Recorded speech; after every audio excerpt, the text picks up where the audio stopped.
আল্লাহর পৃথিবীতে এরকম অসংখ্য সৃষ্টি জীব আছে যেগুলো এই গায়েবের প্রতি বিশ্বাস মজবুত করতে আপনাকে সহযোগিতা করবে।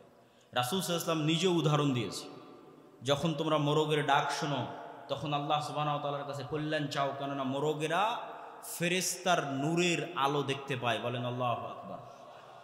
আর যখন তোমরা গাধার ডাক শোনো তখন শয়তান থেকে পরিত্রাণ চাও, কেননা শয়তানের আলো যেই প্রকারের আলো ওই প্রকারের আলো দেখার ক্ষমতা আল্লাহ গাধাকে দিয়েছে।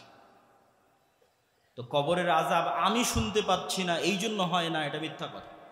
যেই লেভেলের শ্রবণ শক্তি থাকলে কবরের আযাব শোনা যাবে ওই লেভেলের শ্রবণ শক্তি আমার নাই। আর এই উদাহরণগুলো যেগুলো আজকে দিচ্ছি এগুলো আজকে আপনার কাছে মনে হবে অবাস্তব, তাহলে চলেন আজ থেকে 100 বছর আগে অবাস্তব কিন্তু আজকে বাস্তব এমন একটা উদাহরণ দিই। আপনি এখান থেকে রিমোট চাপতেছেন, এসি বন্ধ হয়ে যাচ্ছে, আবার রিমোট চাপতেছেন, এসি অন হয়ে যাচ্ছে। তো রিমোট কন্ট্রোল থেকে একটা আলো বের হয়, এটাকে বলে ইনফ্রারেড রে, ইনফ্রারেড লাইট, রশ্মি। ওই আলোটা বের হয়ে এসিতে লাগে তখন এসি বন্ধ হয়, আলোটা বের হয়ে এসিতে লাগে তখন এসি অন হয়। তো এই আলো আপনি কখন চোখে দেখলেন? আজ থেকে 100 বছর আগের মানুষকে জিজ্ঞেস করলে বিশ্বাসই করবে না। আমি কথা বলছি, এই ছেলেরা লাইভ চালাচ্ছে, আপনি ফোন দিচ্ছেন, আমি ফোনে শুনতেছি, আপনার কথা এখান থেকে কেমনে ঢাকা গেল? আলোর একটা ওয়েভ আছে, তরঙ্গ আছে, ওই তরঙ্গের মধ্যে দিয়ে আপনার কথা ভেসে ঢাকা চলে যাচ্ছে।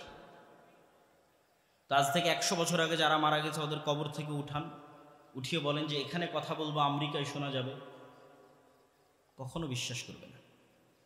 আর রাসূল সাল্লাল্লাহু আলাইহি ওয়াসাল্লাম 1400 বছর আগে থেকে বলে আসতেছে, তোমরা যা বলো সাথে সাথে আল্লাহ সুবহানাহু ওয়া তাআলা শুনতে পায়, সামিউম বাসীর। মানুষের আবিষ্কার করা বিজ্ঞান দিয়ে মানুষের কথা মানুষ সাথে সাথে শুনতে পাচ্ছে, মানুষের আবিষ্কার করা বিজ্ঞান দিয়ে মানুষের কথা সাথে সাথে শুনতে পাচ্ছে। তাহলে মানুষ কেমনে বিশ্বাস করে যে আল্লাহ তার কথা সাথে সাথে শুনছেন না? আল্লাহ সুবহানাহু ওয়া তাআলা গায়েবের পর্দা উন্মোচন করে দিচ্ছেন। কিয়ামত যত নিকটে আসবে গায়েবের পর্দা তত উন্মোচন হতে থাকবে, এবং পৃথিবীর সবচেয়ে বড় গায়েব কিয়ামতের পূর্ব মুহূর্তে খুলে যাবে। পৃথিবীর সবচেয়ে বড় গায়েব হচ্ছে মৃত ব্যক্তিকে জীবিত করা। এটা যখন দাজ্জাল আসবে তখন আল্লাহর অনুমতিতে, আল্লাহর দেওয়া শক্তিতে দাজ্জাল আপনার মৃত পিতাকে কবর থেকে বের করে নিয়ে আসবে জীবিত অবস্থায়। আপনার মৃত দাদা কবর থেকে উঠে এসে আপনার সাথে সরাসরি কথা বলবে। তো গায়েবের পর্দা এভাবে উন্মোচন হয়ে যাচ্ছে। অতএব গায়েবের উপর বিশ্বাস দুর্বল করা যাবে না। গায়েবের উপর বিশ্বাস, এই আধুনিক প্রযুক্তি, আল্লাহর সৃষ্টিজীব, এগুলো দেখে আরো মজবুত করেন, আরো শক্তিশালী করেন গায়েবের উপর বিশ্বাস। সম্মানিত উপস্থিতি, ফেরেশতাদের অস্তিত্বের উপর আমাদের ঈমান কেমন আর সাহাবীদের ঈমান কেমন ছিল তার দুই একটা উদাহরণ দিয়ে রাসূল সাল্লাল্লাহু আলাইহি ওয়াসাল্লামের প্রতি ঈমানের আলোচনায় প্রবেশ করব। সাদ বিন মুআজ রাদিয়াল্লাহু তাআলা আনহুর জানাজার কথা বলতে গিয়ে হাদিসে এসেছে, ইহতাজ্জা লাহু, রাসূল সাল্লাল্লাহু আলাইহি ওয়াসাল্লাম বলছেন, ইহতাজ্জা লাহু আরশুর রহমান ওয়া ফুতিহাত লাহু আবওয়াবুস সামা। সাদ বিন মুআজের মৃত্যুতে আল্লাহর আরশ কেঁপে উঠেছে, আসমানের দরজাগুলো খুলে দেওয়া হয়েছে, আর তার জানাজায় 70,000-এরও অধিক ফেরেশতা অংশগ্রহণ করেছে। আল্লাহু আকবার। সাদ বিন আবি ওয়াক্কাস রাদিয়াল্লাহু তাআলা আনহু বলছেন, আমি যুদ্ধ করছি, আমার দুই পাশে দুইজন ব্যক্তি সাদা ধবধবে কাপড় পরিহিত অবস্থায় যুদ্ধ করতেছে, যাদেরকে আমি অতীতে কোনোদিন দেখিনি, পরে কোনোদিন দেখিনি।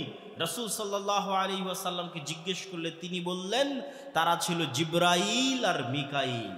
আল্লাহু আকবার। আয়েশা রাদিয়াল্লাহু তাআলা আনহা বলছেন, খন্দকের যুদ্ধ থেকে রাসূল সাল্লাল্লাহু আলাইহি ওয়াসাল্লাম ফিরে এসেছেন, ওয়া ওয়াদাআস সিলাহ, অস্ত্র রেখে দিয়েছেন, ওয়াগতাসালা, গোসল করেছেন। ইতিমধ্যে জিবরাইল এসে বলছে, ওয়াজাতুমুস সিলাহ নাহনু মা ওয়াদানা, আপনি অস্ত্র রেখে দিয়েছেন, আমরা তো অস্ত্র রাখিনি। কেন জিবরাইল অস্ত্র রাখেনি? খন্দকের যুদ্ধে মদিনায় বসবাস করা 3টে ইহুদি গোত্র, বানু কুরাইজা, বানু কায়নুকা, বানু নজির, বিশ্বাসঘাতকতা করেছিল মুহাম্মদ সাল্লাল্লাহু আলাইহি ওয়াসাল্লামের সাথে। তো খন্দকের যুদ্ধে মক্কার কাফের মুশরিকদের পরাজয় হয়েছে ঠিকই, কিন্তু মদিনার মধ্যে থাকা গাদ্দার মুনাফিকদের এখনো বিচার হয়নি। এই জন্য জিব্রাইল বলছে আপনি অস্ত্র রেখেছেন, আমরা রাখিনি। এবার রাসূল সাল্লাল্লাহু আলাইহি ওয়াসাল্লাম সাহাবীদের বললেন চলো। এবার আনাস রাদিয়াল্লাহু তাআলা আনহু বলছেন যে আমরা যখন আল্লাহর নবীর সাথে বানু কুরাইজা, বানু কায়নুকা, বানু নজির গোত্রের উদ্দেশ্যে রওনা দিলাম, তখন আমরা আমাদের সামনে জিব্রাইলের ঘোড়সওয়ার বাহিনীর পায়ের আঘাতে তৈরি হওয়া উড়ন্ত ধুলা দেখতে পাচ্ছিলাম। আল্লাহু আকবার। সাহাবীদের সচক্ষের বর্ণনা যে জিব্রাইলের ঘোড়সওয়ার বাহিনীর উড়ন্ত ধুলা তারা তাদের সামনে দেখতে পাচ্ছিলেন। একজন সাহাবী রাসূলুল্লাহ সাল্লাল্লাহু আলাইহি ওয়াসাল্লামকে এসে বলতেছে আমি যুদ্ধ করতেছি, অদৃশ্য থেকে আওয়াজ পেলাম আকদিম ইয়া হাইজুম, হে হাইজুম এগিয়ে চলো। তা আমি একটা মুশরিককে ধাওয়া করতেছিলাম, আমি ওই মুশরিকের কাছে পৌঁছার আগেই দেখি মুশরিক উল্টে পড়ে আছে, তার ক্ষত স্থান থেকে রক্ত বের হচ্ছে। আমি গিয়ে রাসূল সাল্লাল্লাহু আলাইহি ওয়াসাল্লামকে যখন এই ঘটনা শোনালাম, আল্লাহর নবী বলছেন সাদাক্তা, তুমি সত্য বলেছো, যালিকা মিন মাদাদিস সামাইস সালিস, এটা তৃতীয় আসমান থেকে আসা ফেরেশতার সাহায্য ছিল। আল্লাহু আকবার। উহুদের যুদ্ধে হানজালা রাদিয়াল্লাহু তাআলা আনহু শহীদ হয়েছে। সাহাবীরা তার স্ত্রীর মারফতে জানতে পেরেছেন তিনি বাসর ঘর থেকে বের হয়েছেন, গোসল দিতে হবে। রাসূলুল্লাহ সাল্লাল্লাহু আলাইহি ওয়াসাল্লাম বলছেন ইন্না সাহিবাকুম তুগাসসিলুহুল মালায়েকা, তোমাদের গোসল দেওয়ার দরকার নেই, হানজালাকে ফেরেশতারা ইতিমধ্যে গোসল দিয়ে ফেলেছে। আল্লাহু আকবার। তাহলে সাহাবীদের ঈমান বিল মালায়েকা, ফেরেশতা আছে, ফেরেশতা থাকতে পারে, এইটার ঈমান ইয়াকিনের লেভেলে। আর আমাদের ঈমান আপনি নিজে বুকে হাত দিয়ে দেখেন কেউ বিশ্বাসই করে না যে ফেরেশতা আছে, এমনি মুখে বলেছে আমানতু বিল্লাহি ওয়া মালাইকাতিহি। এই জন্যই তো আমাদের সকল চাওয়া পাওয়া হয়ে গেছে দুনিয়াবি, যে একমাত্র দুনিয়ার লজিক দিয়েই আমাকে বিজয় অর্জন করতে হবে, এটা তো শিরক। আপনি কল্পনা করেন যেই সাহাবীরা স্বচক্ষে এইভাবে ফেরেশতাদের আসমান থেকে নামতে দেখেছে, ইস্তাস্তাগীসুনা রাব্বাকুম ফাস্তাজাবা লাকুম আন্নী মুমিদ্দুকুম বিআলফিম মিনাল মালায়েকাতি মুরদিফিন। স্মরণ করো সেই দিনের কথা যখন তোমরা তোমাদের প্রতিপালকের কাছে সাহায্য চাচ্ছিলে, তখন তোমাদের প্রতিপালক আসমান থেকে সারিবদ্ধভাবে এক আয়াতে 1000, এক আয়াতে 3000, এক আয়াতে 5000 ফেরেশতা আসমান থেকে তোমাদের জন্য অবতীর্ণ করেছে। বলেন আল্লাহু আকবার। তাহলে যেই সাহাবীরা স্বচক্ষে ফেরেশতাদের দেখেছে, তারা সেই খালিদ বিন ওলীদ, আমর ইবনে আল-আস যখন যুদ্ধ করতে যাবে, তখন সেই খালিদ বিন ওলীদ আর আমর ইবনে আল-আস যুদ্ধ করতে যাবে দুনিয়ার শক্তির ভরসায় না আল্লাহর সাহায্যের ভরসায়? আল্লাহর সাহায্যের ভরসায়। আর আজকের মুসলমানদেরকে ন্যূনতম সামান্য বাংলাদেশের একটা ক্ষমতা অর্জন করার জন্য শিরকের আড্ডায় গিয়ে শিরকের পাহারা দিতে হচ্ছে। নাউজুবিল্লাহি মিন যালিক। অথচ আল্লাহ সুবহানাহু ওয়া তাআলা কোরআন মাজিদে শুধু বাংলাদেশ নয়, সারা পৃথিবীর ক্ষমতা অর্জনের রাস্তা বলে দিয়েছেন। শুধু বাংলাদেশ নয়, সারা পৃথিবীর ক্ষমতা অর্জন করা যাবে কেউ যদি কোরআনের উপর ইয়াকিনের লেভেলে বিশ্বাস রাখে, কেউ যদি কোরআনের প্রতিটা কথার উপর ইয়াকিনের লেভেলে বিশ্বাস রাখে। সম্মানিত উপস্থিতি, মুসলমানদের আল্লাহর সাহায্যকে আসমান থেকে টেনে নিয়ে আসবে, এটা টেনে নিয়ে আসার যেগুলো সবচেয়ে পাওয়ারফুল টেকনোলজি আছে সেগুলো আল্লাহ মুসলমানদের দিয়েছে। তার এক নাম্বার হচ্ছে সালাত, 5 ওয়াক্ত সালাত, রাতের সালাত, কোরআন তেলাওয়াত, জিকির। যুদ্ধের ময়দানে না হলে রাসূল সাল্লাল্লাহু আলাইহি ওয়াসাল্লাম বলতেন তোমরা যুদ্ধ করো, আজকের জন্য সালাত মওকুফ না। একদল পাহারা দিচ্ছে আর একদল সালাত আদায় করতেছে, কেননা ইসলামের বিজয় দুনিয়াবী শক্তির উপর নির্ভর করে না, আসমান থেকে সাহায্য আসা লাগবে। তো আসমান থেকে সাহায্য টানতে পারে সালাত, রাতের সালাত আরো বেশি টানতে পারে। তো সাহাবীরা সব ছিলেন রাতের সালাতে অভ্যস্ত, সব ছিলেন কোরআনের আয়াতের উপর ইয়াকিনের লেভেলে বিশ্বাস রাখা ব্যক্তি। তো তারা বিজয় অর্জন করবে না, আমরা বিজয় অর্জন করব যাদের স্বভাব চরিত্র মুনাফিকিতে পরিপূর্ণ হয়ে গেছে, মিথ্যা, ধোঁকা এবং দুর্নীতিতে পরিপূর্ণ হয়ে গেছে, কেন অন্তরে ঈমান প্রবেশ করে।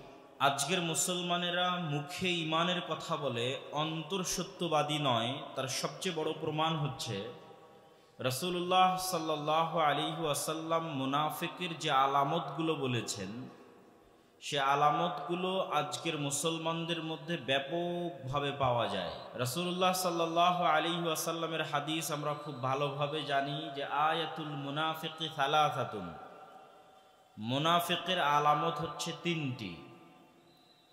যখন কথা বলে মিথ্যা বলে, ওয়াইদা ওয়াদা আখলাফা, যখন ওয়াদা করে ভঙ্গ করে, ওয়াইজা তুমিনা খানা, যখন দায়িত্ব দেওয়া হয় আমানতের খেয়ানত করে।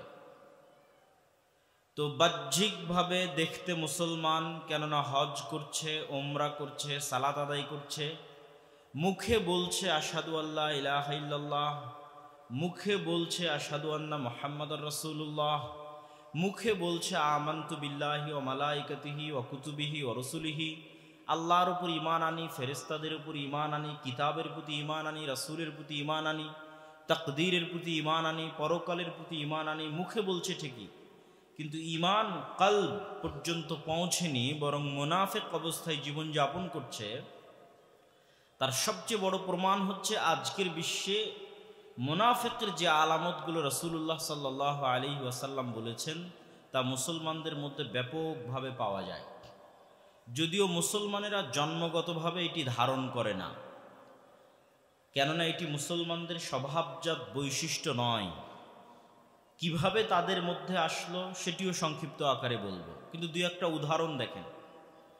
গত 16 বছর এমন এসপি, ডিসি, মন্ত্রী, মিনিস্টার পাওয়া কঠিন আছে যাদের শতকরা 90% মন্ত্রী, মিনিস্টার, এসপি, ডিসি, ওসি হয় কোনো মসজিদ কমিটিতে ছিল, না হয় মাদ্রাসা কমিটিতে ছিল, না হয় জালসার প্রধান অতিথি, বিশেষ অতিথি ছিল। আর 60 থেকে 70% পাওয়া যাবে যারা হয় হজ করেছে, না হয় ওমরা করেছে। আর 30-40% এমনও পাওয়া যাবে যার মুখে দাঁড়িয়ে আছে, সালাত আদায় করে, কপালে কড়া পড়ে গেছে, এরকম পাওয়া যাবে। এমনও আছে তাহাজ্জুদের সালাতও নাকি আদায় করত।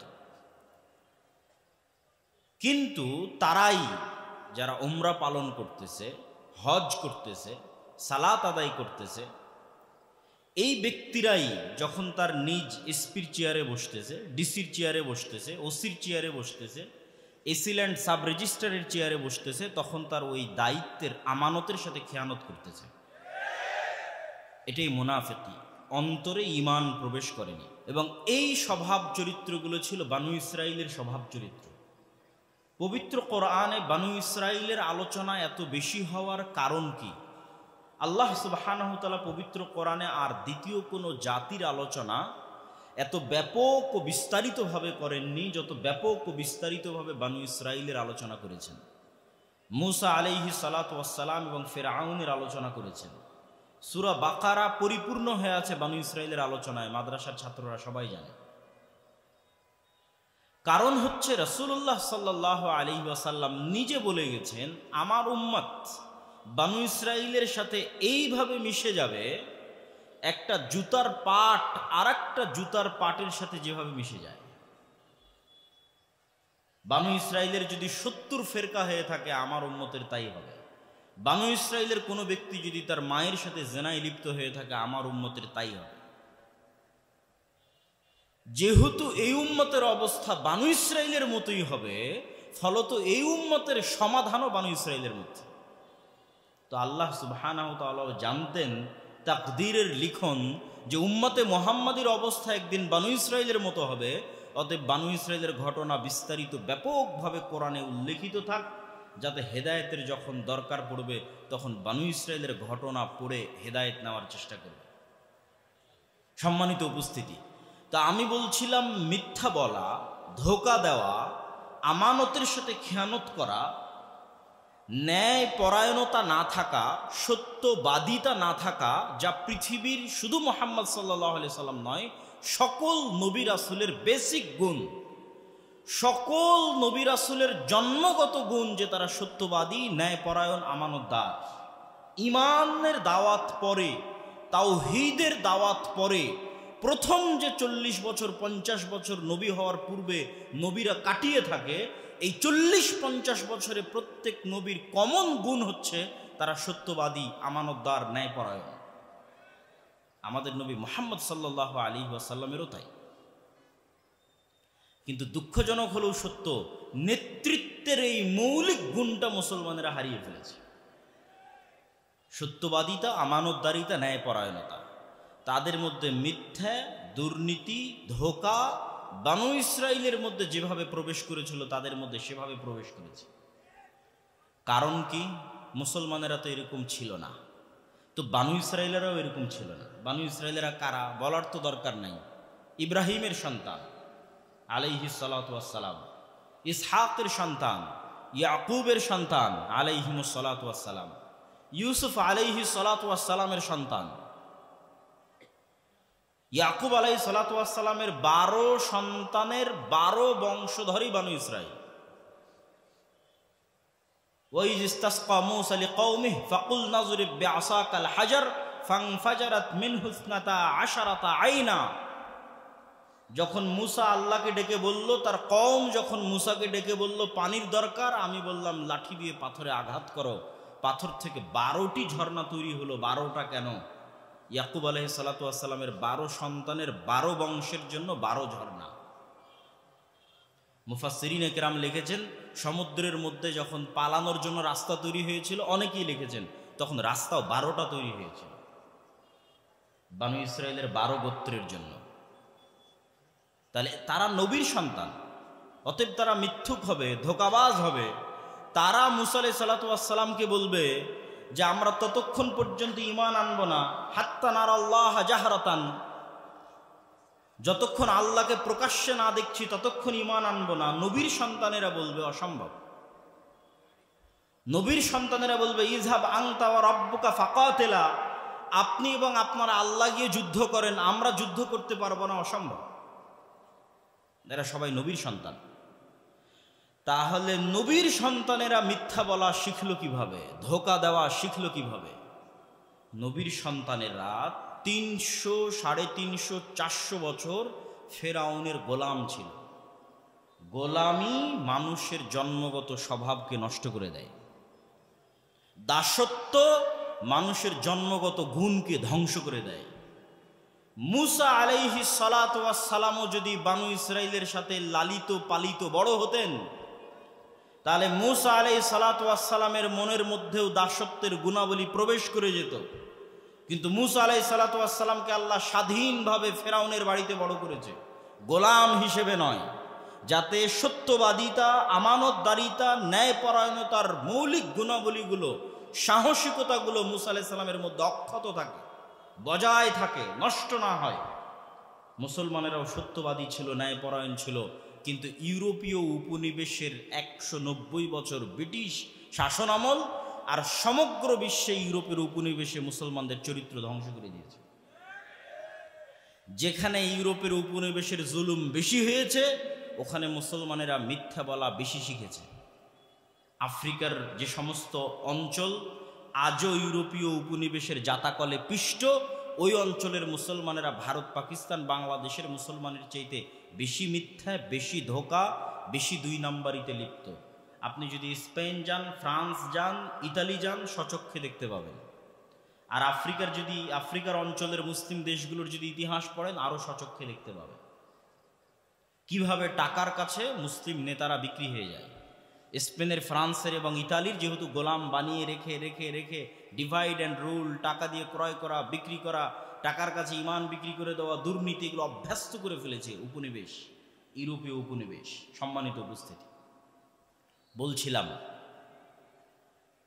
যে আমাদের অন্তরে ইমান প্রবেশ করেনি, মুনাফিকিতে পরিপূর্ণ।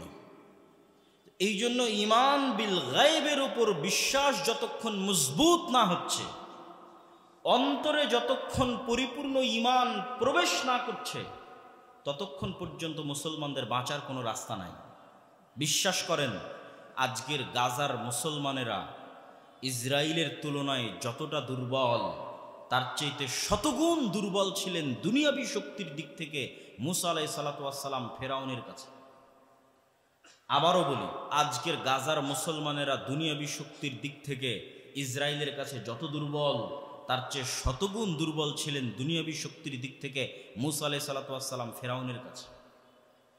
মূসা আলাইহিস সালাতু ওয়াস সালাম সাহসী করছিলেন না ফেরাউনের কাছে দাওয়াত নিয়ে যাওয়ার। রব্বি ইশরাহ লি সাদরি ওয়া ইয়াসসির লি আমরি ওয়াহলুল উকদাতাম মিন লিসানি ইয়াফকাহু কওলি। আল্লাহ কেমনে কথা বলবো, জিহ্বা ঠিক করে দেন।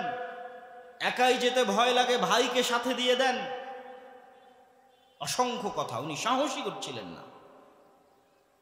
দুনিয়াবী শক্তির দিক থেকে মুসা আলাইহিস সালাতু ওয়াস সালাম বর্তমান মুসলমানদের চেয়ে দুর্বল ছিলেন। শুধু মুসা আলাইহিস সালাম, মুহাম্মদ সাল্লাল্লাহু আলাইহি ওয়াসাল্লাম মক্কার কুরাইশদের তুলনায় যত দুর্বল ছিলেন, খোলাফায়ে রাশিদিন খালিদ ইবনুল ওয়ালিদ, আমর ইবনুল আস, তারা রোমান এবং পারস্য সম্রাটের তুলনায়, সাম্রাজ্যের তুলনায় যত দুর্বল ছিলেন, আজকের মুসলমানেরা আমেরিকা এবং ইসরায়েলের তুলনায় দুনিয়াবী দিক থেকে অত দুর্বল নয়। তাহলে সমস্যা কোথায়? সমস্যা হচ্ছে যেই লেভেলের ঈমান মুসা আলাইহিস সালামের ছিল, যেই লেভেলের ঈমান মুহাম্মদ সাল্লাল্লাহু আলাইহি ওয়াসাল্লামের ছিল, যেই লেভেলের ঈমান খোলাফায়ে রাশিদিনের ছিল, ওই লেভেলের ঈমান মুসলমানদের নাই, আজকের মুসলমানদের নাই। তাদের ঈমান ছিল ইয়াকিনের স্তরে। ইয়াকিন, ইয়াকিন মানে যা স্বচক্ষে দেখে নিয়েছেন। আজকে এখানে আব্দুল্লাহ বিন আব্দুর রাজ্জাক আসবে, শায়েখ মামুনুল হক আসবে, এতক্ষণ পর্যন্ত বিশ্বাসের লেভেলে আছে। যখন এসে স্টেজে বসবে আপনি স্বচক্ষে দেখে নেবেন, তখন ইয়াকিন এসে গেছে, ইয়াকিন। তো মুসা আলাইহিস সালাতু ওয়াস সালামের ঈমান আর মুহাম্মদ সাল্লাল্লাহু আলাইহি সাল্লামের ঈমান আর সাহাবীদের ঈমান ছিল ইয়াকিনের লেভেলে। আর আসলে হওয়াও স্বাভাবিক, যেহেতু মুহাম্মদ সাল্লাল্লাহু আলাইহি সাল্লাম নিজে স্বয়ং আসমান সফর করেছেন, জান্নাত জাহান্নাম দেখেছেন, তো ইয়াকিন তো হবেই। আমরা বিশ্বাস করি জান্নাত আছে, মুহাম্মদ সাল্লাল্লাহু আলাইহি সাল্লাম দেখেছেন এই যে জান্নাত। আমরা বিশ্বাস করি জাহান্নাম আছে, মুহাম্মদ সাল্লাল্লাহু আলাইহি সাল্লাম দেখেছেন এই যে জাহান্নাম। আর মুসা আলাইহিস সালাতু ওয়াস সালামের ঈমানও আল্লাহ সুবহানাহু ওয়া তাআলা ইয়াকিনের লেভেলে নিয়ে গেছেন। মুসা আলাইহিস সালাতু ওয়াস সালামের হাতের লাঠি, যা দিয়ে তিনি গাছের পাতা পাড়তেন এবং সামনে গর্ত পড়লে ভর দিয়ে লাফিয়ে পার হয়ে যেতেন, আল্লাহ মুসা আলাইহিস সালাতু ওয়াস সালামকে বলেননি এই নাও আমি একটা লাঠি দিলাম, এটা এখন সাপ হবে, এটা না। এতদিন থেকে যে লাঠি তুমি ব্যবহার করে আসছো, ধরেন আপনি আজ ৩-৪ বছর থেকে এই মোবাইলটা ব্যবহার করছেন, আপনার সাথে আছে। কারো কাছে ১০ বছর থেকে তার মোবাইল সাথে আছে। তো মুসা আলাইহিস সালাতু ওয়াস সালামের কাছে যদি ১৫-২০ বছর থেকে এই লাঠি সাথে থাকে, তো যে লাঠি সবসময় মুসা আলাইহিস সালাতু ওয়াস সালামের সাথে আছে, নতুন দেওয়া লাঠি নয়। মুসা এই যে নাও আমি তোমাকে একটা লাঠি দিলাম, এই লাঠিটা সাপ হবে, এটা নয়। মুসা যে লাঠি তুমি ১৫-২০ বছর থেকে ব্যবহার করে আসছো, ওই লাঠি সাপ হবে। যাতে ঈমান ইয়াকিনের লেভেলে চলে যায়, যে তোমরা স্বচক্ষে যা দেখো তাই সব কিছু নয়, এগুলো সব কিছুর আড়ালে ওয়া হুয়া আলা কুল্লি শাইইন কাদির একজন আছে।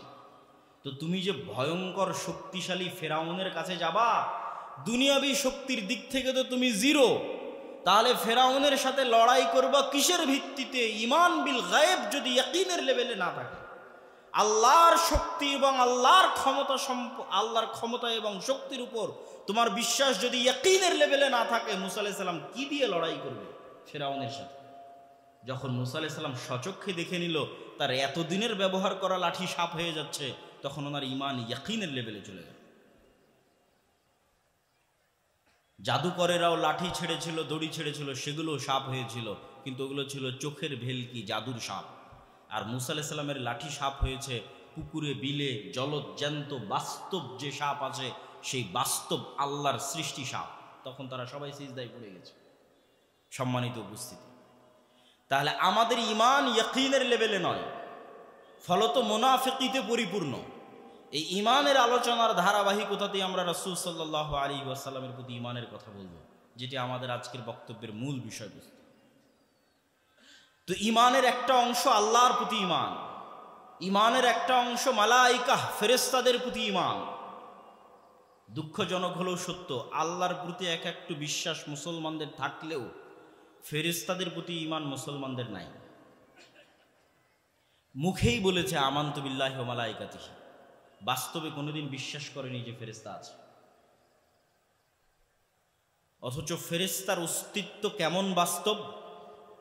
আপনার পিতা মাতার অস্তিত্ব যত বাস্তব, আপনার চোখের সামনে যে সন্তান হয়েছে ওর অস্তিত্ব যত বাস্তব, আপনার আশেপাশে যে মানুষগুলো বসে আছে এদের অস্তিত্ব যত বাস্তব, এর চেয়ে বেশি বাস্তব যে এখানে এখন ফেরেশতা আছে আর আমাদের সবার সাথে ফেরেশতা আছে। কেন এর চেয়ে বেশি বাস্তব বললাম? এমনি বলিনি। মানুষ সৃষ্টি হওয়ার পর সর্বপ্রথম দ্বিতীয় কোনো মানুষকে দেখেনি। আদম আলাইহিসসালাতু ওয়াসসালাম সৃষ্টি হওয়ার পর সর্বপ্রথম না তার ছেলে মেয়েকে দেখেছে, না স্ত্রীকে দেখেছে, না বাপ মাকে দেখেছে। বাপ মা তো নাই। তা আদম আলাইহিসসালাতু ওয়াসসালাম সৃষ্টি হওয়ার পর সর্বপ্রথম ভিন্ন জগতের দুইটা প্রাণীকে দেখেছে, একটা ফেরেশতা আর একটা জিন। ওয়াইদ কুলনা লিল মালাইকাতি ইসজুদু লিআদম ফাসাজাদু, যখন আমি ফেরেশতাদের বললাম তোমরা আদমকে সিজদা করো, তখন তারা সিজদা করলো, ইবলিস করলো না। তো আদম আলাইহিসসালাতু ওয়াসসালাম মানুষের আদি পিতা, মানে মানুষ সর্বপ্রথম পরিচিত হয়েছে ফেরেশতার সাথে। তাহলে আপনার সন্তানের অস্তিত্বের চাইতে বেশি বাস্তব ফেরেশতার অস্তিত্ব। আপনার সাথে ফেরেশতা আছে, এটা আপনার পিতার অস্তিত্বের চাইতে বেশি বাস্তব আপনার সাথে ফেরেশতা আছে, এটা।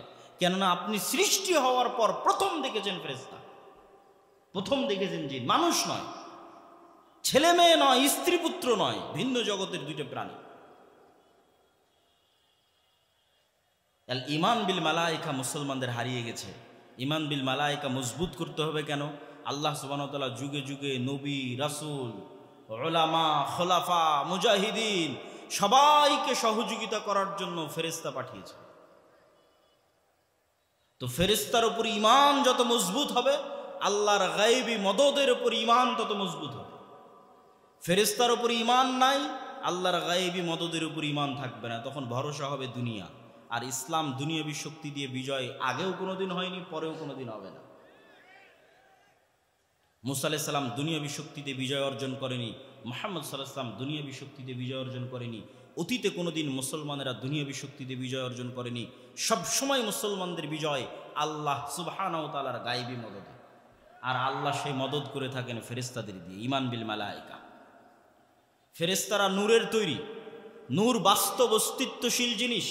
রাসূল সাল্লাল্লাহু আলাইহি ওয়াসাল্লাম বলছেন, আল্লাহুম্মা জাআল ফি কলবি নূরা ওয়া ফি লিসানি নূরা ওয়া ফি সামঈ নূরা ওয়া ফি বাসরি নূরা।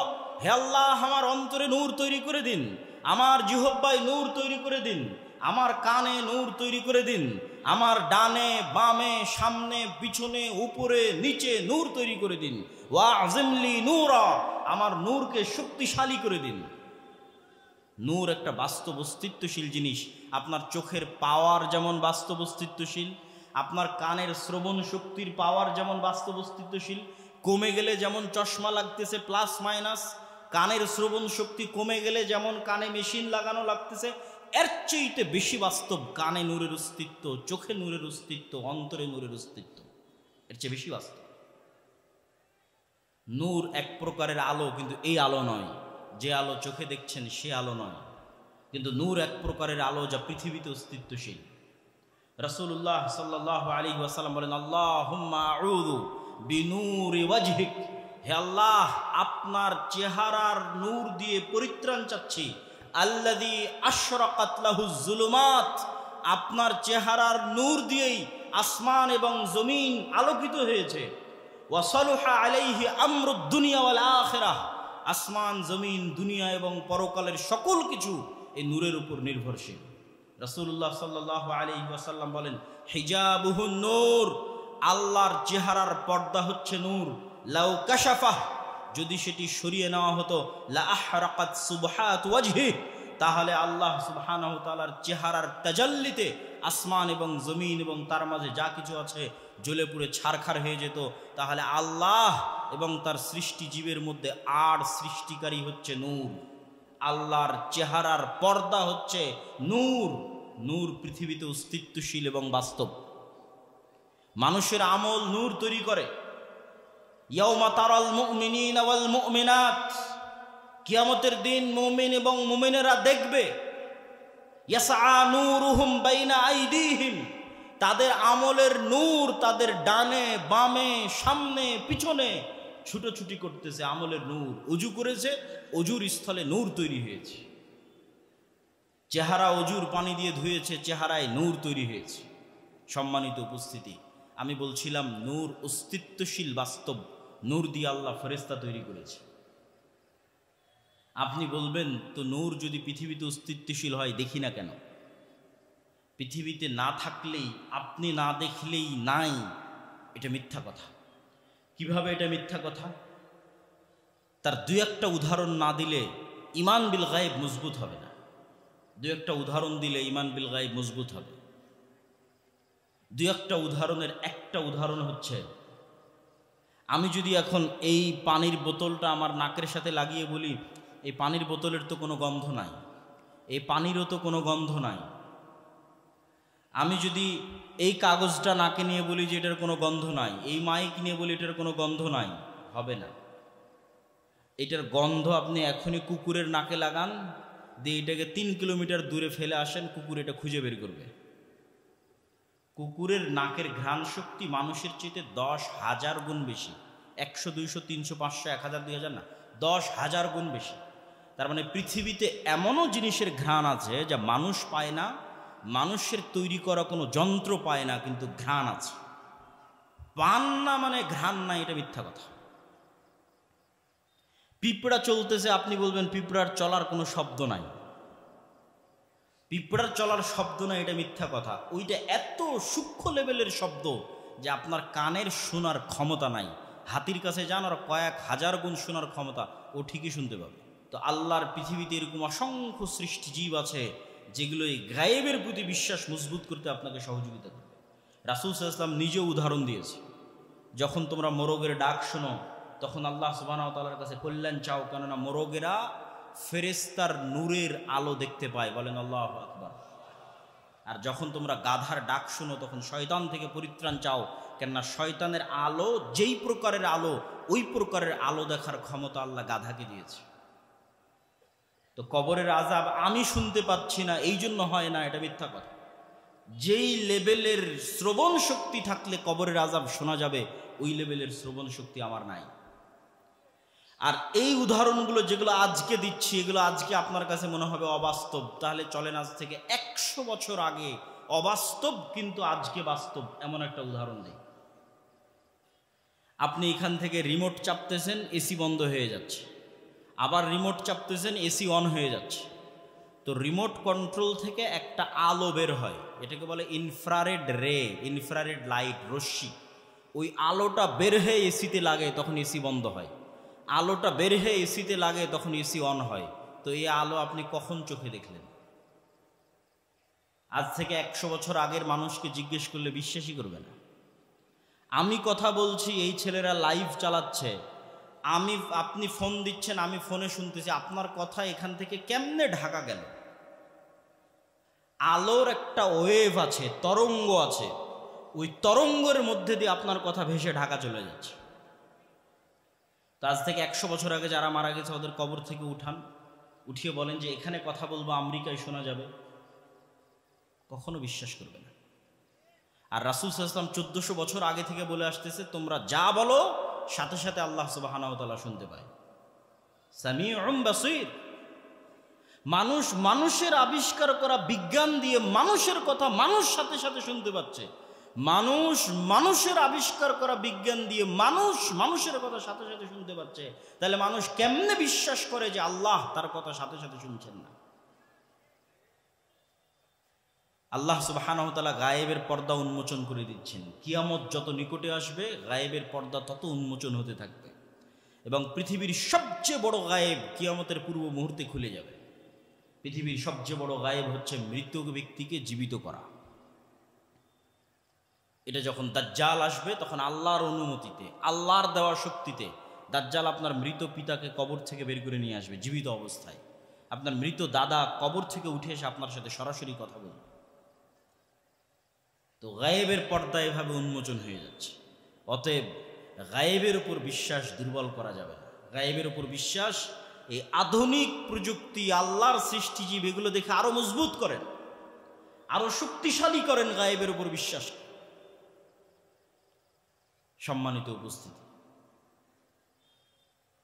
ফেরেশতাদের অস্তিত্বের উপর আমাদের ঈমান কেমন আর সাহাবীদের ঈমান কেমন ছিল, তার দুই একটা উদাহরণ দিয়ে রাসূল সাল্লাল্লাহু আলাইহি ওয়াসাল্লামের প্রতি ঈমানের আলোচনায় প্রবেশ করব। সাদ বিন মুআজ রাদিয়াল্লাহু তাআলা আনহুর জানাজার কথা বলতে গিয়ে হাদিসে এসেছে ইহতাজ্জালাহু, রাসূল সাল্লাল্লাহু আলাইহি ওয়াসাল্লাম বলছেন ইহতাজ্জালাহু আরশুর রহমান ওয়া ফুতিহাত লাহু আবওয়াবুস সামা। সাদ বিন মুআযের মৃত্যুতে আল্লাহর আরশ কেঁপে উঠেছে, আসমানের দরজাগুলো খুলে দেওয়া হয়েছে, আর তার জানাজায় ৭০,০০০-এরও অধিক ফেরেশতা অংশগ্রহণ করেছে। আল্লাহু আকবার। সাদ বিন আবি ওয়াক্কাস রাদিয়াল্লাহু তাআলা আনহু বলছেন, আমি যুদ্ধ করছি, আমার দুই পাশে দুইজন ব্যক্তি সাদা ধবধবে কাপড় পরিহিত অবস্থায় যুদ্ধ করতেছে, যাদেরকে আমি অতীতে কোনোদিন দেখিনি, পরে কোনোদিন দেখিনি। রাসূল সাল্লাল্লাহু আলাইহি ওয়াসাল্লামকে জিজ্ঞেস করলে তিনি বললেন তারা ছিল জিবরাইল আর মিকাইল। আল্লাহু আকবার। আয়েশা রাদিয়াল্লাহু তাআলা আনহা বলছেন, খন্দকের যুদ্ধ থেকে রাসূল সাল্লাল্লাহু আলাইহি ওয়াসাল্লাম ফিরে এসেছেন, ওয়া ওয়াদাআস সিলাহ, অস্ত্র রেখে দিয়েছেন, ওয়াগতাসালা, গোসল করেছেন। ইতিমধ্যে জিবরাইল এসে বলছে ওয়াজাতুমুস সিলাহ নাহনু মা ওয়াদানা, আপনি অস্ত্র রেখে দিয়েছেন, আমরা তো অস্ত্র রাখিনি। কেন জিবরাইল অস্ত্র রাখেনি? খন্দকের যুদ্ধে মদিনায় বসবাস করা ৩টে ইহুদি গোত্র বানু কুরাইজা, বানু কায়নুকা, বানু নজির বিশ্বাসঘাতকতা করেছিল মুহাম্মদ সাল্লাল্লাহু আলাইহি ওয়াসাল্লামের সাথে। তো খন্দকের যুদ্ধে মক্কার কাফের মুশরিকদের পরাজয় হয়েছে ঠিকই, কিন্তু মদিনার মধ্যে থাকা গাদ্দার মুনাফিকদের এখনো বিচার হয়নি। এই জন্য জিবরাইল বলছে আপনি অস্ত্র রেখেছেন, আমরা রাখিনি। এবার রাসূল সাল্লাল্লাহু আলাইহি ওয়াসাল্লাম সাহাবীদের বললেন চলো। এবার আনাস রাদিয়াল্লাহু তাআলা আনহু বলছেন যে আমরা যখন আল্লাহর নবীর সাথে বানু কুরাইজা, বানু কায়নুকা, বানু নজির গোত্রের উদ্দেশ্যে রওনা দিলাম, তখন আমরা আমাদের সামনে জিবরাইলের ঘোড়সওয়ার বাহিনীর পায়ের আঘাতে তৈরি হওয়া উড়ন্ত ধুলা দেখতে পাচ্ছিলাম। আল্লাহু আকবার। সাহাবীদের সচক্ষের বর্ণনা যে জিবরাইলের ঘোড়সওয়ার বাহিনীর উড়ন্ত ধুলা তারা তাদের সামনে দেখতে পাচ্ছিলেন। একজন সাহাবী রাসূলুল্লাহ সাল্লাল্লাহু আলাইহি ওয়াসাল্লামকে এসে বলতেছে, আমি যুদ্ধ করতেছি, অদৃশ্য থেকে আওয়াজ পেলাম আকদিম ইয়া হাইজুম, হে হাইজুম এগিয়ে চলো। তা আমি একটা মুশরিককে ধাওয়া করতেছিলাম, আমি ওই মুশরিকের কাছে পৌঁছার আগেই দেখি মুশরিক উল্টে পড়ে আছে, তার ক্ষত স্থান থেকে রক্ত বের হচ্ছে। আমি গিয়ে রাসূল সাল্লাল্লাহু আলাইহি ওয়াসাল্লামকে যখন এই ঘটনা শোনালাম, আল্লাহর নবী বলছেন সাদাক্তা, তুমি সত্য বলেছো, জালিকা মিন মাদাদিস সামাই সালিস, এটা তৃতীয় আসমান থেকে আসা ফেরেশতার সাহায্য ছিল। আল্লাহু আকবার। উহুদের যুদ্ধে হানজালা রাদিয়াল্লাহু তাআলা আনহু শহীদ হয়েছে। সাহাবীরা তার স্ত্রীর মারফতে জানতে পেরেছেন তিনি বাসর ঘর থেকে বের হয়েছেন, গোসল দিতে হবে। রাসূলুল্লাহ সাল্লাল্লাহু আলাইহি ওয়াসাল্লাম বলেন ইন্না সাহিবাকুম তুগাসসিলুহুল মালায়েকা, তোমাদের গোসল দেওয়ার দরকার নেই, হানজালাকে ফেরেশতারা ইতিমধ্যে গোসল দিয়ে ফেলেছে। আল্লাহু আকবার। তাহলে সাহাবীদের ঈমান বিল মালায়েকা, ফেরেশতা আছে, ফেরেশতা থাকতে পারে, এইটার ঈমান ইয়াকিনের লেভেলে। আর আমাদের ঈমান আপনি নিজে বুকে হাত দিয়ে দেখেন কেউ বিশ্বাসই করে না যে ফেরেশতা আছে, এমনি মুখে বলে যে আমানতু বিল্লাহি ওয়া মালাইকাতিহি। এই জন্যই তো আমাদের সকল চাওয়া পাওয়া হয়ে গেছে দুনিয়াবি, যে একমাত্র দুনিয়ার লজিক দিয়েই আমাকে বিজয় অর্জন করতে হবে। এটা তো শিরক। আপনি কল্পনা করেন যেই সাহাবীরা স্বচক্ষে এইভাবে ফেরেশতাদের আসমান থেকে নামতে দেখেছে, ইস্তাস্তাগীসুনা রাব্বাকুম ফাস্তাজাবা লাকুম আন্নী মুমিদ্দুকুম বিআলফিম মিনাল মালায়েকাতি মুরদিফিন।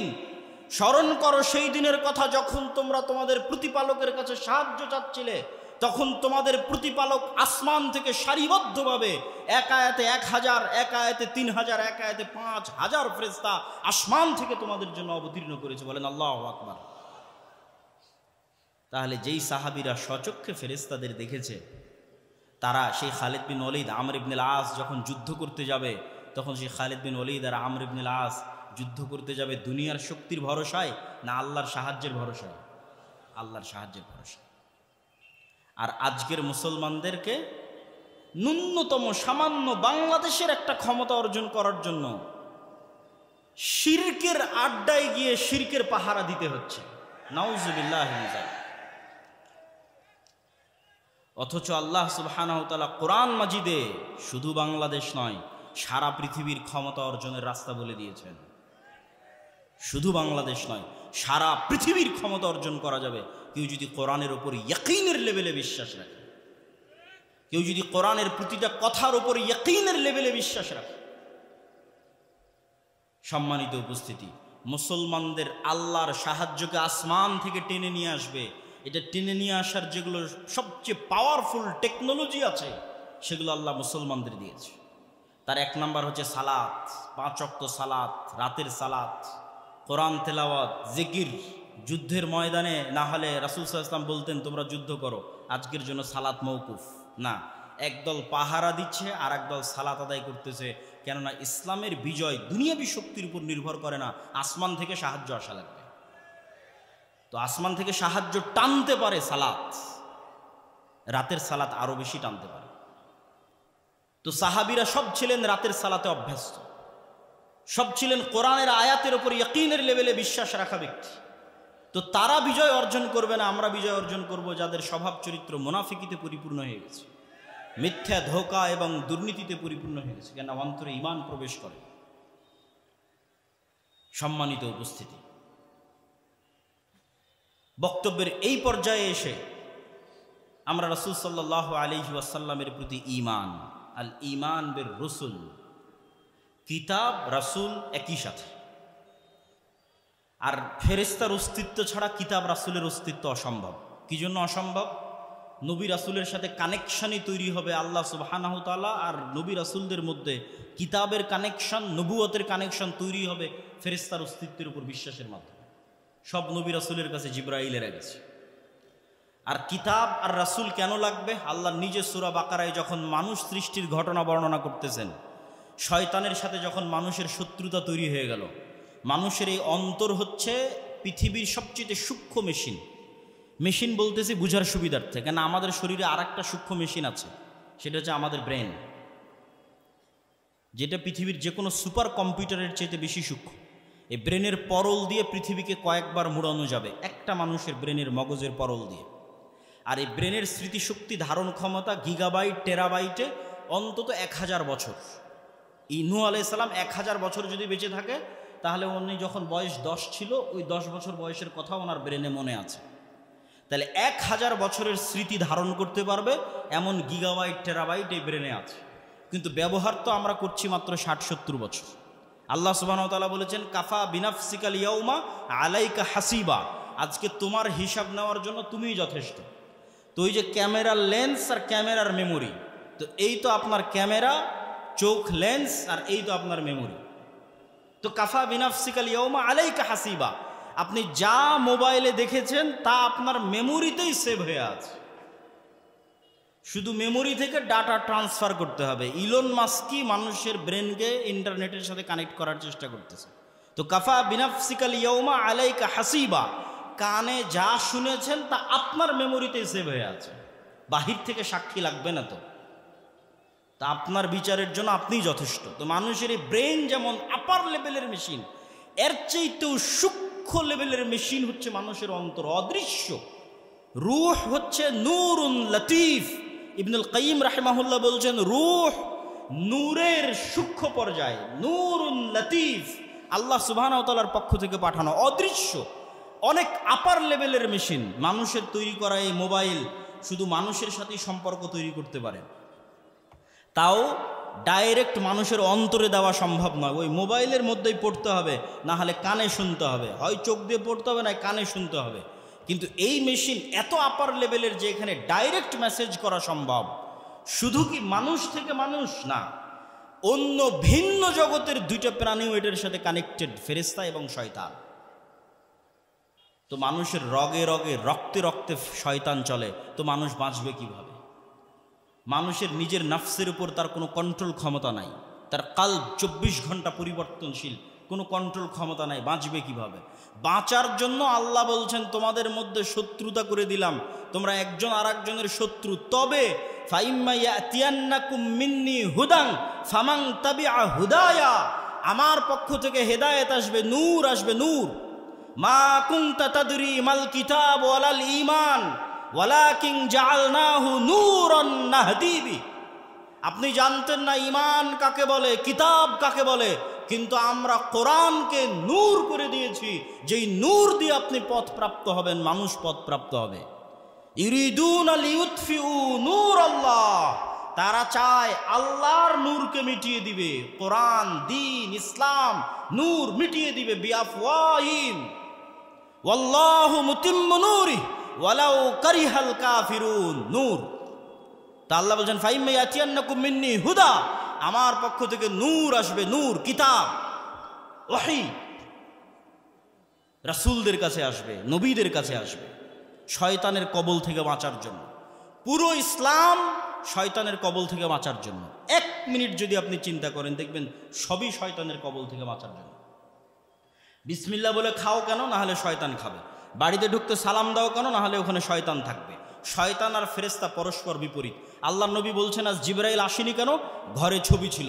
আল্লাহ নবী বলছেন জিবরাইল আমাকে মিসওয়াক করতে বলছে, বারবার দাঁতের গোস্ত ছিলে যাচ্ছে, মিসওয়াক করতে বলছে। আল্লাহর নবীর মতো পবিত্র মুখের গন্ধ জিবরাইলের কষ্ট হয়, তাহলে আপনার মতো মুসলমান যখন বিড়ি আর সিগারেট খায়, তখন ওখানে ফেরেশতা থাকবে না শয়তান থাকবে? বলেন, শয়তান থাকবে। পৃথিবীতে মানুষ হয় ফেরেশতার বন্ধু, না হয় শয়তানের বন্ধু, এর বাইরে আর দ্বিতীয় কোনো বন্ধুত্ব নাই। ফেরেশতারা পবিত্র, পবিত্রতা ভালোবাসে, শয়তান অপবিত্রতা পছন্দ করে। আপনি পেশাব করে পানি নেন না, পেশাবের যত্ন নেন না, পবিত্র থাকেন না, সালাত আদায় করেন না, তো আপনার সাথে সবসময় শয়তান আছে। সম্মানিত উপস্থিতি, তাহলে আল্লাহর পক্ষ থেকে হেদায়েত আসবে নবীদের কাছে। এই হেদায়েত আসা শুরু হয়েছে আদম আলাইহিস সালাতু ওয়াস সালাম থেকে নিয়ে শুরু করে নূহ আলাইহিস সালাম হয়ে, ইব্রাহিম আলাইহিস সালাতু ওয়াস সালাম হয়ে, মূসা আলাইহিস সালাতু ওয়াস সালাম হয়ে, ঈসা আলাইহিস সালাতু ওয়াস সালাম হয়ে, মুহাম্মদ সাল্লাল্লাহু আলাইহি ওয়াসাল্লাম পর্যন্ত। এবার খাতমে নবুওয়াতের উপর দুই একটা কথা। ইব্রাহিম আলাইহিস সালাতু ওয়াস সালামের পরে আর দ্বিতীয় কোনো নবী ইব্রাহিম আলাইহিস সালাতু ওয়াস সালামের বংশের বাইরে আসেনি, 1 নাম্বার পয়েন্ট। 2 নাম্বার, ইব্রাহিম আলাইহিস সালাতু ওয়াস সালামের 2 জন সন্তান, ইসমাইল, ইসহাক। ইসহাককে ইহুদি খ্রিস্টানরা ইংরেজিতে উচ্চারণ করে আইজ্যাক, ইয়াকুবকে উচ্চারণ করে জ্যাকব, ইউসুফকে উচ্চারণ করে জোসেফ। তো এখন পর্যন্ত এখনকার বাইবেলও যদি খুলেন, এখনকার তাওরাতও যদি খুলেন, তাহলে এখনকার বাইবেল, এখনকার তাওরাতও পাবেন যে ইব্রাহিমের আর এক সন্তানের পক্ষ থেকে আর এক বৃহৎ জাতি তৈরি হবে। আর এক সন্তান ইসমাইলের পক্ষ থেকে বৃহৎ জাতি তৈরি হবে। আজ পর্যন্ত পৃথিবীতে, আজ পর্যন্ত ইসমাইলের বংশে মুহাম্মদ সাল্লাল্লাহু আলাইহি ওয়াসাল্লাম ব্যতীত আর কেউই নবুয়তের দাবি করেনি। বলেন আল্লাহু আকবার। এখনকার তাওরাত, জবুর, ইনজিল সবগুলোতে লেখা আছে ইসহাকের আর এক ভাই ইসমাইলের বংশ বিশাল হবে, সেখানেও নবী আসবে। আজ পর্যন্ত ইব্রাহিমের সন্তান ইসমাইলের বংশে কেউই নবী দাবি করেনি মুহাম্মদ সাল্লাল্লাহু আলাইহি ওয়াসাল্লাম ছাড়া। সুতরাং মির্জা গোলাম আহমদ কাদিয়ানির তো কোনো প্রশ্নই আসে না। সম্মানিত উপস্থিতি, ইব্রাহিম আলাইহিস সালাতু ওয়াস সালামের পরে নবুয়তের দাবি করতে হলে ইব্রাহিমের বংশের হতে হবে। আর ইব্রাহিমের বংশে বানু ইসরাইলে অসংখ্য নবী এসেছে। বানু ইসরাইলের সব কিতাবে বলা আছে আর এক ভাইয়ের পক্ষ থেকে বাক্কা। কেন আল্লাহ কোরআনে বাক্কা বলল? কেননা তাদের গ্রন্থগুলোতে হিব্রুতে এখনো বাক্কা লেখা আছে। মানুষ মক্কাই বলতো, কিন্তু আল্লাহ বুঝানোর জন্য বাক্কা অবতীর্ণ করেছেন। শুষ্ক মরুভূমি যেখানে আল্লাহ পানির ব্যবস্থা তৈরি করে দিয়েছেন, ওখান থেকে একটা জাতি তৈরি হবে, একটা নবী আসবে, তার অধীনে জাতি তৈরি হবে। আলহামদুলিল্লাহ, ওয়ালিল্লাহিল হামদ। আজ পর্যন্ত ইসমাইল আলাইহিস সালাতু ওয়াস সালামের বংশে মুহাম্মদ সাল্লাল্লাহু আলাইহি ওয়াসাল্লাম ছাড়া আর কেউই নবী দাবি করেনি। অতএব মুহাম্মদ সাল্লাল্লাহু আলাইহি ওয়াসাল্লাম মিল্লাতে ইব্রাহিমের খুনের উত্তরসূরি, আদর্শের উত্তরসূরি, আকীদার উত্তরসূরি, দাওয়াতের উত্তরসূরি। বলেন আল্লাহু আকবার। এই জন্য কোরআনে বারবার চ্যালেঞ্জ দেওয়া আছে, মিল্লাতে ইব্রাহিম দিয়ে পরীক্ষা করো। মা কানা ইব্রাহিম ইয়াহুদিয়ান ওয়ালা নাসরানিয়ান বাল কানা হানিফাম মুসলিমা। ইব্রাহিম হচ্ছে টেস্ট করার মাধ্যম। ইব্রাহিমের মতো তাওহীদ কার কাছে আছে সেটা দিয়ে পরীক্ষা করো, তাহলেই বুঝতে পারবে। সম্মানিত উপস্থিতি, মুহাম্মদ সাল্লাল্লাহু আলাইহি ওয়াসাল্লামের পরে কিয়ামত পর্যন্ত দাজ্জালুনা, কাযযাবুনা, অসংখ্য মিথ্যুক নবুয়তের দাবিদার আসবে। মুসাইলামাতুল কাজ্জাবের মতো, আসওয়াদ আল আনাইসির মতো, এবং মির্জা গোলাম আহমদ কাদিয়ানির মতো, ইনশাআল্লাহ খালিদ বিন ওয়ালিদের মতো, ওয়াহশির মতো ঈমানওয়ালা মুসলমানেরা এই সমস্ত মিথ্যুক দাজ্জাল, কাজ্জাব, মিথ্যুক নবুয়তের দাবিদারকে প্রতিহত করেই ছাড়বে ইনশাআল্লাহ। এবং বাংলার জমিনে যেই জমিন শাহ ইসমাইল শহীদের ব্রিটিশ বিরোধী আন্দোলনের সময় থেকে নিয়ে আজ পর্যন্ত যেই জমিন ইমান, আমল এবং দিনের গাঁটি, যেই জমিনের মুসলমানেরা ৪৭-এর আন্দোলনে নেতৃত্ব দিয়েছে, যেই জমিনের মুসলমানেরা ২৪-এর আন্দোলনে নেতৃত্ব দিয়েছে, সেই বাংলাদেশে এই সমস্ত বাতিল ফিরকার অস্তিত্ব হবে না। তাদেরকে যে কোনো মূল্যে রাষ্ট্রীয়ভাবে কাফের ঘোষণা করতেই হবে। এই দাবি, এই দাওয়া রাষ্ট্রপ্রধানের প্রতি, বর্তমান বাংলাদেশের সরকারের প্রতি। আর জনগণের কাজ কি? আমরা বক্তব্য দিব, দাবি তুলব, এই পর্যন্ত শেষ নয়। মক্তব, মসজিদ এটা মুসলমানদের সবচেয়ে বড় সম্পদ। প্রত্যেক মুসলমানকে দিনের জ্ঞান, দিনের মৌলিক জ্ঞান, কোরআনের মৌলিক জ্ঞান মসজিদেই দিতে হবে। মাদ্রাসা দিয়ে 2% মুসলমানের সন্তানকে দিন শেখানো সম্ভব। 98% মুসলমানের সন্তানকে দিন শিখাতে চাইলে শতভাগ মসজিদে, শতভাগ মুসলমানের দিন শিক্ষা নিশ্চিত করতেই হবে। এটা মাদ্রাসাগুলোর দায়িত্ব, আলেম ওলামার দায়িত্ব। যত ইসলামী দল, সংগঠন যারাই বাংলাদেশে ইসলামের বিজয় দেখতে চায়, তাদের প্রত্যেকের দায়িত্ব শতভাগ মুসলমানের সন্তানকে কোরআন এবং দিন শিখানোর জন্য বাংলাদেশের শতভাগ মসজিদে শক্তিশালী মজবুত মক্তব ব্যবস্থা চালু করতে হবে। তাহলে সকল বাতিল ফিরকা, বাতিল দল একদিনেই, নিমিষেই মিটে যাবে ইনশাআল্লাহ। দাওয়াতকে দুর্বল মনে করা যাবে না। দাওয়াত সব নবীদের কাজ। নূহ আলাইহিস সালাতু ওয়াস সালাম 950 বছর দাওয়াত দিয়েছেন। দাওয়াতই আসল। আল্লাহ সব নবীকে পাঠিয়েছেন দাওয়াত দিতে। মুসা আলাইহিস সালাতু ওয়াস সালাম দাওয়াত দিয়েছেন, ডাইরেক্ট গিয়ে ফিরাউনের সাথে মারামারি করেছেন, জি না, দাওয়াত। অতএব দাওয়াতকে ছোট করে দেখা যাবে না। মসজিদ ভিত্তিক মক্তব শিক্ষার মাধ্যমে দাওয়াতকে মজবুত করতে হবে। আবার আমাদের যারা রাজনৈতিক শক্তির অধিকারী আছে, তারা যেহেতু মুসলমানের ভোটে ক্ষমতায় যেতে চায়, তাহলে তাদেরকেও নিশ্চিত করতে হবে যে কি মোহাম্মদ সে ওয়াফা তুনে তো হাম তেরে হ্যাঁ। আগার মোহাম্মদ সাল্লাল্লাহু আলাইহি ওয়াসাল্লামের সম্মানের সাথে কেউ গাদ্দারি করে, তাহলে সে যত পবিত্র হোক, যত বড় আলেম হোক, যত বড় ইসলামী দল হোক, আমরা তাদের সাথে নাই।